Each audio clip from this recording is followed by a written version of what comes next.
இந்த வீடியோல நம்ம ஒரு ரிப்போர்ட்ல எப்படி ஜீரோவை ஹைட் பண்றது அப்படி என்ன பூக்குறதுன்னு பார்க்க போறோம். ஹைட் பண்றது அப்படின்னா ஜீரோ இருக்கும், ஆனா அந்த ஜீரோக்கு வந்து பேக்ரவுண்ட் என்ன நேரம் அதுக்கு இருக்காது. ஜீரோவுக்கு மொத்தமா தூக்கல்னா எப்படி தூக்கணும்னு சொல்லிட்டு பார்க்க போறோம். இது ஆக்சுவலா சில ஜஸ்ட் நான் ஒரு நார்மலா ஒரு இதுக்காக போட்டு வச்சிருக்கேன் உங்களுக்கு சொல்லிட்டுக்காக. இன்கேஸ் நீங்க ஏதோ ரிப்போர்ட் ஒன்று ரன் பண்றீங்க, பெரிய பெரிய பெரிய இதுல குருவன் ரிப்போர்ட் இந்த மாதிரி ஏதாவது ரன் பண்றீங்க அப்படின்னா அது வந்து ஸ்டாக் இல்லை மில் அப்படின்னா அந்த இடத்துல ஜீரோன்னு இருக்கு. அந்த இடத்துல என்ன பண்ணணும், இப்படி எதுலேருந்து எதுக்குள்ள இருக்கிற ஜீரோ ரிமூவ் பண்ணுறோமோ அந்த காலம் ரோ எல்லாத்தையும் டோட்டலாக செலக்ட் பண்ணிக்கிறது. கண்ட்ரோல் ஃபைண்டு, அதில் போய்ட்டு ஃபைண்டில் ஜீரோ. இதில் வந்து மேட்ரிகேஷன் கொடுத்தீங்கன்னா பக்குன்னு இருந்தோம்னா அதில் இருக்கிற ஜீரோ, 20 இருந்தோம்னா அதில் இருக்கிற ஜீரோ ஆகலாம். ஸோ மேட்ரிகேஸ் கொடுக்கக்கூடாது. மேட்ச் என்டையர் செல் கண்டென்ட் அந்த செல்லுக்குள்ள ஜீரோன்னு இருக்கு.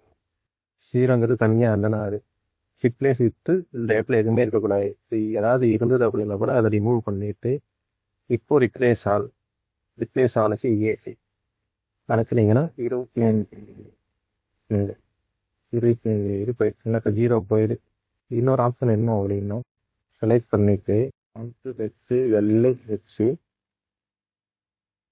ஈக்குவல் டு ஜீரோன்னு வச்சு ஜீரோன்னு ஜீரோ அப்புறம் கஸ்டம் வைத்து வர கலர் ஆட்டோமேட்டிக்ன்றது இதை வந்து ஒயிட்டு கலரும் ஒயிட்டு கொடுத்துட்டு ஓகே கொடுத்தீங்க அப்படின்னு இப்போலாம் ஜீரோ இருக்கும், ஆனால் அந்த ஜீரோ வந்து நமக்கு விசிபிளாக இருக்காது. அவ்வளோதான்.